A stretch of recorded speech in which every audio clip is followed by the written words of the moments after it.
Welcome back to the Freedom Equation. This is where we're going to give you the numbers, the method, and the know-how for you to achieve your financial freedom. So today, you guys, I wanted to talk to you a little bit more about getting into your first deal.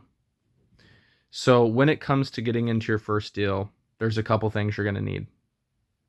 Actually, there's a couple ways to get into your first deal. So let me break them all down. Seller financing.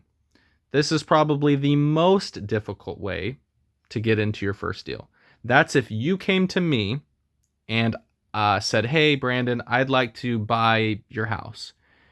And I'd say, well, it's not for sale. And you'd say, oh, well, can you work out a deal? Can we do something? And I'm like, well, maybe, what do you want to buy it for? Well, what you would pitch to me is seller financing. Hey, instead of me going to the bank and getting a loan, because you may not qualify, your DTI might not be correct, you may not have W-2 income, you may not have enough in reserves, your credit score, there's a bunch of things that goes into it. You may not have all those things lined up perfectly for a bank. But you would come to me and say, hey, look, what are you getting for rents? I'm getting, well, it's not really fair, my house. I'm getting like $4,000 a month. But, let's say, that wasn't the case. Let's say it was realistic, like $2,500. Because I use a rent by the room strategy to get more cash flow. But let's say I was just renting out to a family for $2,500. And you said, you know what, Brandon, I really want that house. I'm willing to give you $20,000, $30,000, $50,000 cash up front to show you that I am a serious buyer. And I really want to buy that place. But that's obviously not all the money, right? Like, this house is worth more than $50,000. Right. So we would agree on a purchase price. Right now, my house is probably worth $600,000. So to make it worth it to me, you'd probably have to offer me a purchase price of $625 or $650. And I would agree, okay, sure, I'll sell it to you. And I'll sell it to you, in 5 years. So 5 years from now, you have to come with all the money. So all the money, I want the rest of it, right? So you give me 50, we agree on 650, you owe me 600,000. But in the meantime, in that 5 years, you want to live in the house and I still own it. So you are going to pay me rent, or pay me as the mortgage holder. I am the seller financing the deal to you. So I'm currently getting $2,500 a month from my tenants. So you are going to offer me $3,000 a month. So basically, you're giving me $50,000 up front. You're going to give me more cash flow than I'm already getting. And you have 5 years to pay me you have 5 years to give me the money, or I take the house back. So you have 5 years to get your money right, to get your credit right, to get pre-approved. And hey, look, you know what I mean? You could go to the bank and get pre-approved in 6 months and then, cash me out for $650 or $600, the remaining balance, right? But the point is, with seller financing, it's a lot easier, right? You can work with somebody like me who already has a house. And there's tens of thousands of people like me who have a primary residence, have a second rental, have a couple rentals, and maybe they'd be willing to sell or finance it to you on terms. So that's one option. I'm going to be honest, that's a lot more technical. That's a little bit like, here you're at the beginner.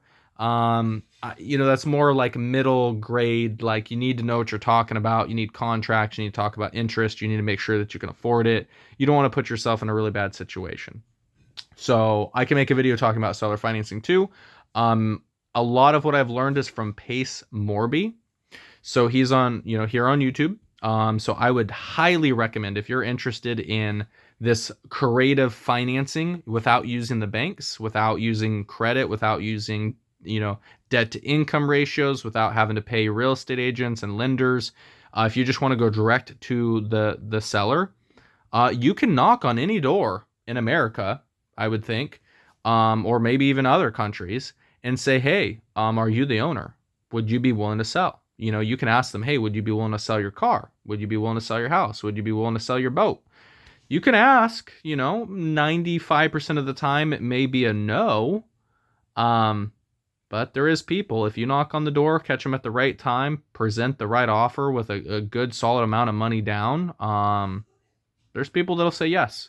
And go listen to Pay Some More, but you'll learn a lot more than what I could teach you, but I can still tell you a thing or two.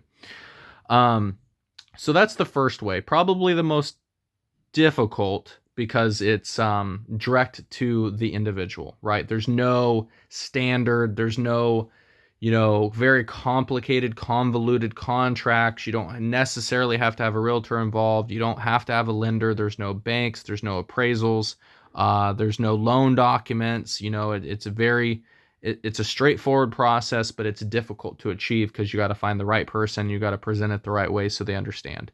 The easiest way that I've heard it from Pace Morby is for you to say, hey, you make payments on your car, right? Sure. Unless you buy your car cash, you make payments, right? Same thing.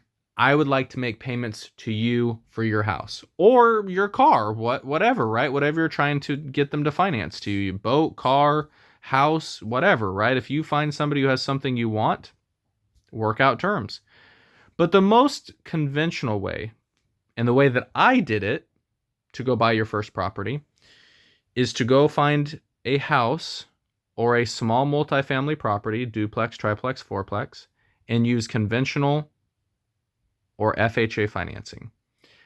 I would recommend, if you are doing a house or even a duplex, I would say go conventional because it allows you to put the less amount down if you're a first-time home buyer. I got into my house with 3.5% down on a conventional 30-year fixed at 4.3% interest in the summer of 19. Then I refinanced it. Now it's at 2.6. But the point there is I had a W-2 job for at least a year. I could prove where I worked for the year before. I had good credit. I think at the time my credit was 730, 750, something like that. And that's very important. Please go get a credit card. Get an unsecured line of credit. Go get a credit card. Go get a secured card. Whatever it is, something to build your credit. And if you want, there's a bunch of other people that talk about credit that are way more knowledgeable than I am. I learned a lot from credit from Graham Stephan here on YouTube. He has a lot of great credit videos, a lot of breakdown of everything. And I can do that for you guys as well if you like my perspective.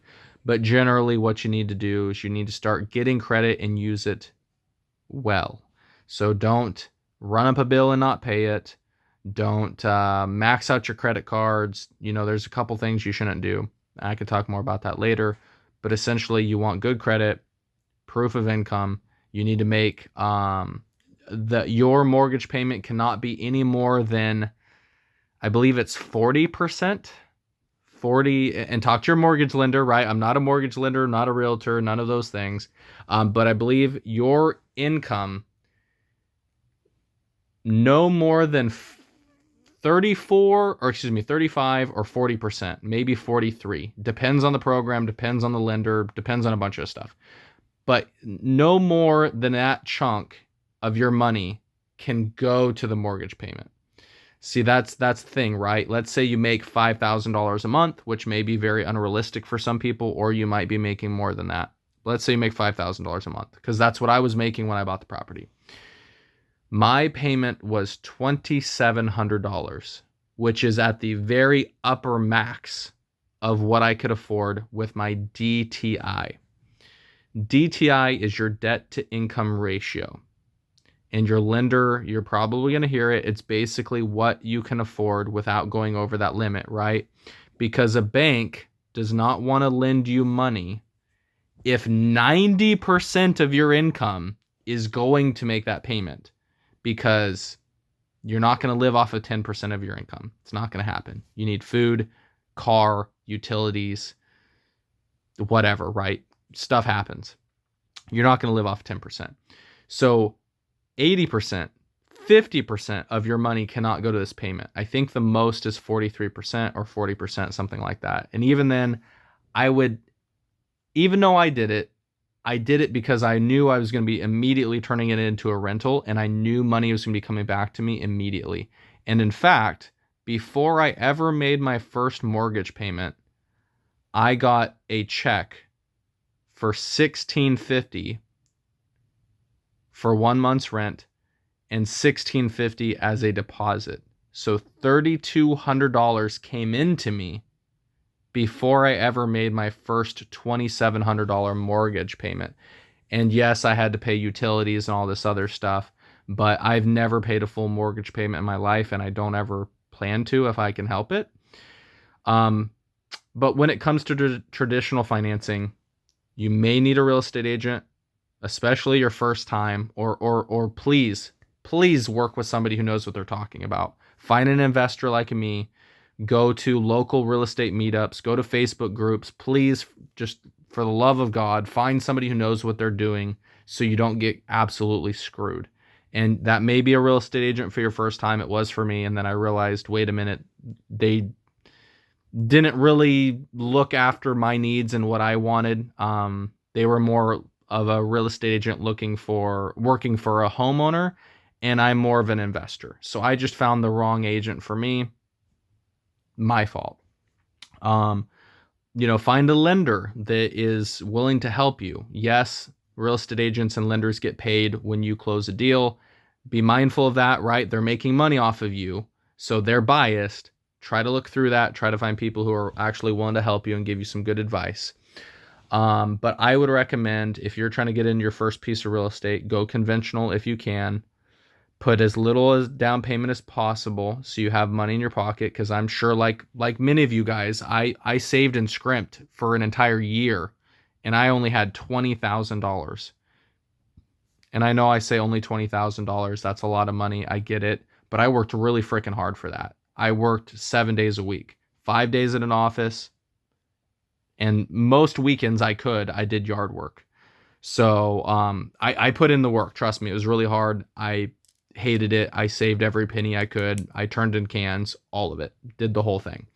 In fact, from my office, I would collect cans from other salespeople, and I would turn in the cans. And I was making more money than half of those people, and I was collecting their cans.